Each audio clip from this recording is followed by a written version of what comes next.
Richard Giragosyan, the founding director of the Regional Study Center, will sit down with the First News Channel tonight. Mr. Giragosyan, thank you so much for this opportunity. Thank you. I want to start with a bigger picture. Under the auspices of OSCE and Minsk Group, for 2 decades, a defeated Baku kept the facade of negotiations while in fact preparing for war. As a result of failed negotiations, we have now a defeated Armenia and a lost NK. Where do you believe these post-war negotiations are headed? To peace or to another war? It's actually difficult to say where the peace process is going, simply because we really don't have a peace process. We do not have diplomatic negotiations that are sincere or realistic. Azerbaijan's maximalist position, demanding continued concession and compromise, undermines diplomacy. And I think there are 2 reasons here. First is the dangerous precedent from the war of 2020, where the precedent is Azerbaijan validated the use of force over diplomacy, and this undermines Western values. Second, we also see the war of 2020 as the beginning of the victory for authoritarian power over democracy. Therefore, I do think it's An unpunished use of force. Well, the use of force was validated, was vindicated, unfortunately, and if left unchallenged, does little to inspire confidence in diplomacy. Why should the West be concerned, Mr. Giragosyan? Well, the West is concerned and should be concerned for 2 reasons. Armenia is a vibrant democracy with a rare commodity of legitimacy, much more than all of her neighbors. The second reason is after Russia's failed invasion of Ukraine, such a use of force by Azerbaijan is a dangerous precedent. So it's more than Armenia's strategic significance, which is increased, but it's also the danger of rewarding Azerbaijani aggression. Mr. Giragosyan, Iran's foreign ministry announced for more than once that they will not tolerate a change of borders in the region. The U.S. State Dep said there will be consequences if Azerbaijan violates the territorial integrity of Armenia. Both statements imply that Azerbaijan does plan to attack. The question is, will they, given that 2 superpowers that I mentioned that seldom agree on anything at all, agree that the territorial integrity of Armenia should be kept intact? That's a very good question, because what we see is one of the underestimated casualties from the current situation is the demise of deterrence, where realistically today, no one and nothing is stopping Azerbaijan. In fact, even today as we speak, Azerbaijan's military forces remain on the territory of Armenian sovereign land. In other words, the threat is not only real, but there is precedent. There is a previous example.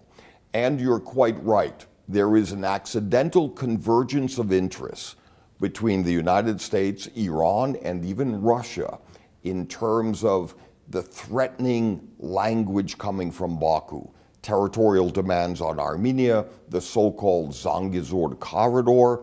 But I do think Azerbaijan has become increasingly diplomatically isolated, and there must be a price to pay for this maximalist, aggressive posture. Will there be a price that they will pay? I mentioned 2 statements that came from superpowers, but a statement is still a statement. It's not a guarantee of security. Well, that's a good point. It's more a question for the West than it is for us. Nevertheless, I do think there is genuine European interest and commitment to providing Armenia with more security assistance, and unfortunately, much less interest and commitment from Russia in terms of addressing Armenia's insecurity. But I do think the real price to pay here has to be imposed on Azerbaijan. And the mistakes of, say, the gas deal with the European Union and other moves by the West to actually placate or appease Azerbaijan are mistakes. Mr. Giragosyan, the demands by Azerbaijan for peace are as follows. Change your constitution, demarcate and delimitate the way we want, give us a corridor, and claims in international courts should be withdrawn. Now, if we put emotions aside, what, in your opinion, should the Armenian government agree to and what they shouldn't? That's a very good question, because what we see is when we talk about Azerbaijan's maximalist position, its so-called demands for peace, the latest will be a new demand for reparations, believe it or not.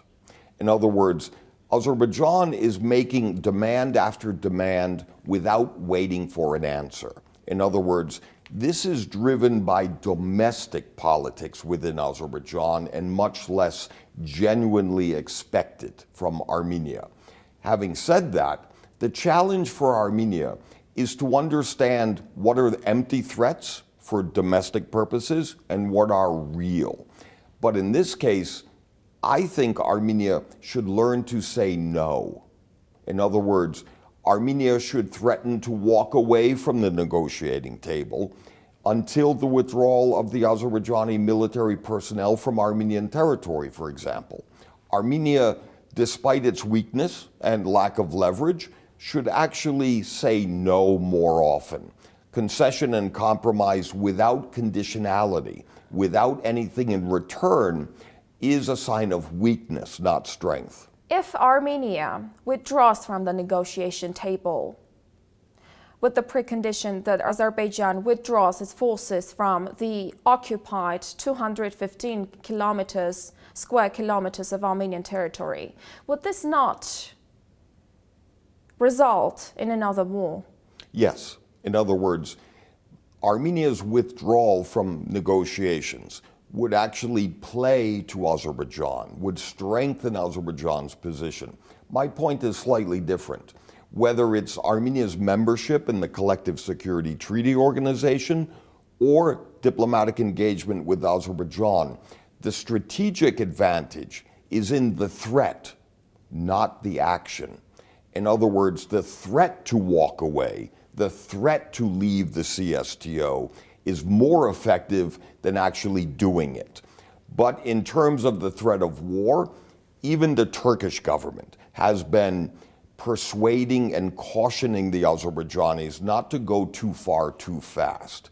And in strictly military terms, the future, let's say, security of Armenia is much stronger and the Azerbaijani military much weaker than before. This is not 2020.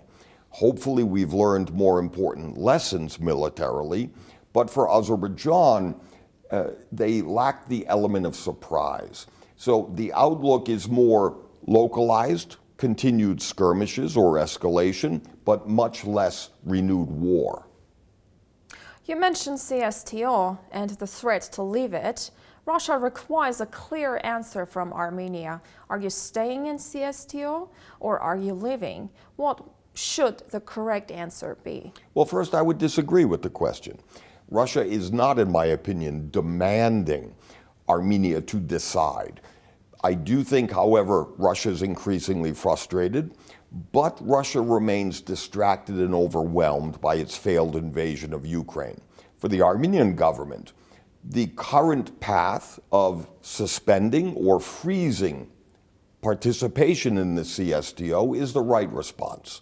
It's rooted in the failure of the CSTO. And I do think Moscow, like Turkey, respects strength, not weakness. And in this context, I think Armenian policy is actually demonstrating that the real guilt, the real problem is from the weakness of the CSTO, the emptiness of Russian security guarantees, not Armenia's fault. Lavrov said Armenia is moving towards the West and will have to pay the price for it. What do you think the consequences are going to be? Well, on the And is one it hand, worth it? I think it is. On the one hand, let me explain. I do not yet see the confrontation between Armenia and Russia reaching a crisis. In other words, Lavrov is increasingly marginal as the messenger. In other words, it's much more important to me what President Putin of Russia says, not what his spokesman, Peskov, or his foreign minister says. In other words, we're not yet at a crisis. And the one test of a crisis will be when and if Russia seeks to reopen gas negotiations over subsidized gas to Armenia, for example. But I do think Russia has been very good at losing friends and making enemies. And in the case of Armenia, Russia has made a gross miscalculation by undervaluing Armenia, taking Armenia for granted. So I do think, however, the Armenian government has to be careful, cannot challenge Russia directly, but it's more strategically effective to challenge the terms of the relationship with Russia. And the more the West is interested in Armenia, the more respect will be earned in Moscow. Mr. Giragosyan, a second track of basically negotiations took place in Antalya. You're back from Antalya yourself. A very interesting thing happened. Toivo Klar stressed the significance of Ankara, quote, to forge peace in the region, unquote. Is Turkey responsible for peace in the region now? Well, that's a good question. Turkey is much more responsible for war than it is for peace. In other words, Turkey's role with unprecedented military support for Azerbaijan in 2020 was especially destabilizing, undermining regional stability.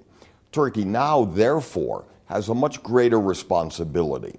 However, Turkey is increasingly concerned of the change in the relationship. Turkey has surrendered its policy initiatives in this region to Azerbaijan. Even Armenia-Turkey normalization remains hostage to Azerbaijan. And this is increasing resentment within Turkey. Second, Turkey is increasingly worried that it could be dragged into a conflict with Russia on the ground by the actions of Azerbaijan. And even over Gaza, the Palestinian issue, there's a growing division and divide between Turkey, which supports Hamas and the Palestinians, and Azerbaijan, which embraces the Israeli Prime Minister Benjamin Netanyahu. So for Armenia, we need to do more to exploit this divergence and difference. Back to the peace process and its possibilities. The unblocking of regional communications. Baku requires a so-called Zangezur corridor, which again translates in the Armenian reality as the loss of the Armenian statehood. And the Armenian government offered the peace crossroad. Do you see a point of alignment between these two demands and offers, or do you believe this is an impasse? Well, I have a different opinion. On the one hand, I don't seriously accept this concept of Zangezur corridor. On the one hand, Azerbaijan can call it whatever it wants. Its obsession, its fetish for Zangezur corridor is based on the Lachin corridor equivalency. And what we do know from a preliminary agreement between Armenia, Azerbaijan, and Russia, there is much less of a threat and much more of an agreement over the location of the road and rail connection. And the demand for extraterritoriality within negotiations has been removed, is much weaker. So I see this less of a threat. For me, the challenge is in the operational details. How and who will manage the road and railway connection? Moreover, I'm an advocate for the restoration of trade and transport for the simple reason that we need economic interdependence to restore deterrence, where once trade and transport is restored, there's a higher price to pay for Azerbaijan's continued military aggression. Thank you one more time. Thank you. The founding director of Regional Studies Center, Richard Geragosyan, sat down with the First News Channel tonight.